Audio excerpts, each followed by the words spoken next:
کا ایک دور ختم ہو گیا ہے، آپ کی زندگی کا ایک نیا دور شروع ہو رہا ہے۔ اب آپ اپنی طبیعتوں کے اندر کامل و مکمل تبدیلی لائیں۔ آپ کا قول و عمل، آپ کا کردار و گفتار، آپ کی عادات و اطوار تمام ان احادیث کے مطابق ہو جانے چاہیے جو آپ نے صبح شام درسن سبقن پڑھی ہیں۔ آپ کا ہر عمل ان احادیث کے مطابق ہو جانا چاہیے۔ میرے عزیز بچوں، اولاد 3 قسم کی ہوتی ہے۔ کتنی قسم کی ہوتی ہے؟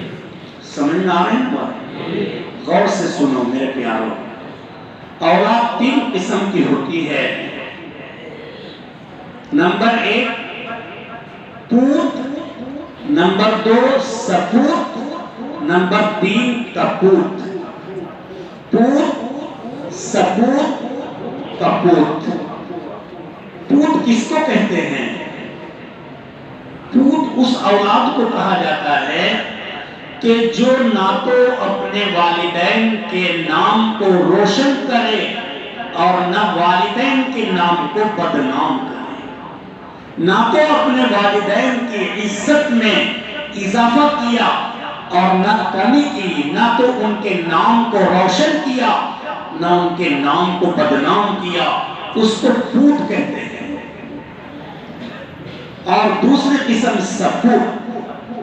سپوت اس کو کہتے ہیں کہ جس نے لاڈلے پیغمبر تاجدار مدینہ فخر دو عالم صلی اللہ علیہ وسلم کی احادیث پر عمل کیا، جس نے اپنے اندر تقوی پیدا کیا، جس نے اپنے اندر اپنی وضع قضا کو اسلامی بنایا، جس نے اپنی تنہائیوں میں خوف خدا دل میں رکھتے ہوئے زندگی گزاری، جس نے اپنے معاملات کو اسلامی بنایا، جس نے اپنے والدین کے نام کو، اپنے اساتذہ کے نام کو، اپنے ادارے کے نام کو، مدارس اسلامیہ کے ناموں کو، ملت اسلامیہ کے نام کو روشن کیا، اس کو سپوت کہتے ہیں۔ اور کپوت جس نے اپنی زندگی کو منمانے طریقے پر گزارا، جس نے اسلامی احکام سے آزاد ہو کر، جس نے اپنی وضع قطع اسلامی کو ایک طرف رکھ کے فاسق بن کر، فاجر بن کر، والدین کا نافرمان بن کر، ادارے کا نافرمان بن کر، اساتذہ کا نافرمان بن کر جو زندگی گزارتا ہے وہ کپوت کہلاتا ہے۔ اب میرے بچوں، میرا ایک سوال ہے، آپ کیا بن کے زندگی گزارو؟ سبحان اللہ۔ آپ پوت بھی نہ بننا، صرف پوت بھی نہ بننا، آپ کپوت بھی نہ بننا، آپ سپوت بن کے زندگی گزارنا۔ کس کے سپوت بنو گے؟ کس کے سپوت بنو گے؟ سوچ کے، غور کر کے سوچو، کس کے سپوت بنو گے؟ جس نے آپ کو پڑھایا ہے، جس نے آپ کو پڑھایا ہے، جس نے آپ کو اللہ کا قرآن پڑھنا سکھایا، جس نے آپ کو اللہ کے قرآن کی مرادیں بتائی، جس نے آپ کو حضور کریم صلی اللہ علیہ وسلم نے جو ایمان کے تقاضے سمجھائے ہیں، جس نے آپ کو وہ سمجھایا، اس کے سپوت بن کے آپ زندگی گزاریں۔ وہ کون ہے؟ والدین ہیں؟ آپ کو پڑھانے والے صرف والدین ہیں؟ اس کے سپوت بنو گے؟ نہیں۔ میرے بچوں، والدین نے کہاں آپ کو پڑھایا؟ والدین نے آپ کو بھیجا۔ کتنوں کے والدین ایسے ہوں گے کہ جنہیں نازل قرآن کریم پڑھنا بھی نہیں آتا ہوگا، تو وہ آپ کو کیسے پڑھا سکتے ہیں؟ تو پتہ لگا والدین نے نہیں پڑھایا، تو کس نے پڑھایا؟ کس نے پڑھایا؟ استادوں نے؟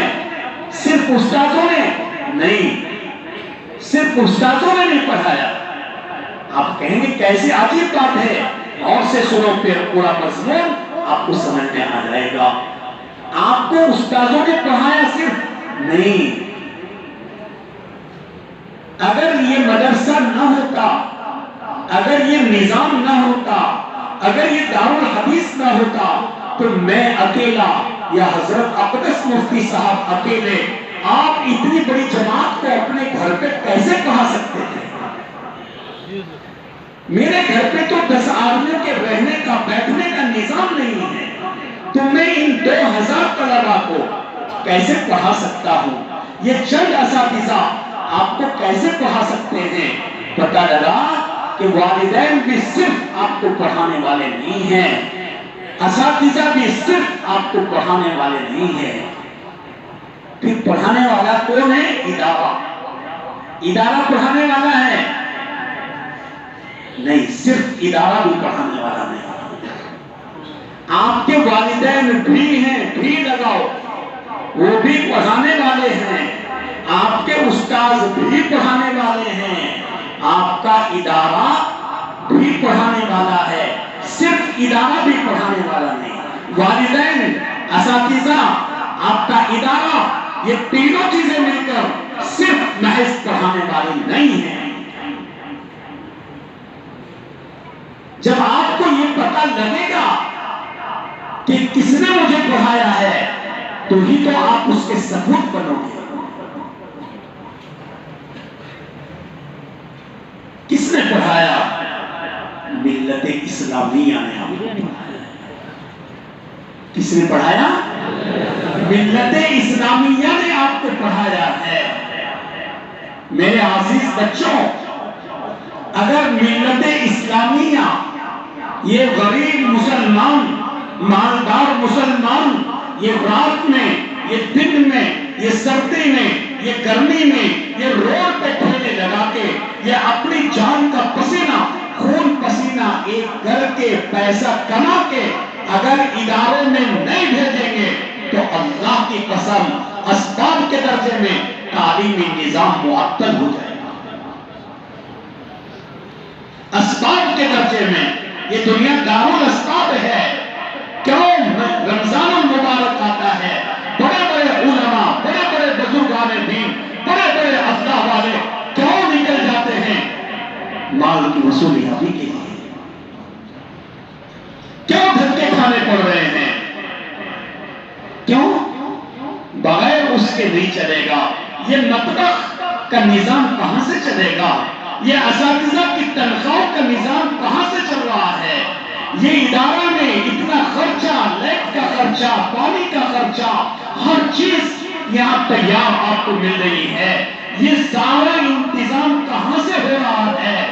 وہ نوجوان ملت اسلامیہ کے غیور فرزند ہیں کہ جو اپنی کمائی کر کے آپ کے میرے لیے، دینی اداروں کے لیے روانہ کرتے ہیں. میرے عزیز بچوں، سب سے بڑا ریڑھ کی ہڈی کے مانند پڑھانے میں عمل کا دخل ان کا ہے. پتہ لگا باپ، استاذ، ادارہ، ملت اسلامیہ، یہ چاروں مل کر پڑھانے والے ہیں. اب آپ سپورٹ بنے والدین کے بھی، والدین کے نام کو روشن کریں. سپورٹ بنے استاذوں کے بھی، استاذوں کے کاموں کو روشن کریں. آپ سپورٹ بنے ادارے کے نام کو روشن کریں. جہاں بھی آپ جائیں ایسی زندگی گزاریں، ایسے اللہ کے نبی کی تعلیمات کے مطابق اپنے شب و روز کو گزاریں. اپنی تنہائیوں کو، اپنی عام مجلسوں کو ایسا بنائیں کہ آپ کے ادارے کا نام روشن ہو جائے، آپ کے اساتذہ کا نام روشن ہو جائے، اور اس کے توسط سے چلتے چلتے چلتے تاجدار مدینہ فخر دو عالم صلی اللہ علیہ وسلم کا نام روشن ہو جائے. جتنا روشن ہے اس سے کہیں زیادہ ہو جائے. جب میری آپ کی زندگی، ہر طالب علم کی زندگی جو آپ کی تفسیر بنے گی، حدیث کا نمونہ بنے گی، اکابرین کی زندگی کا نمونہ بنے گی، تو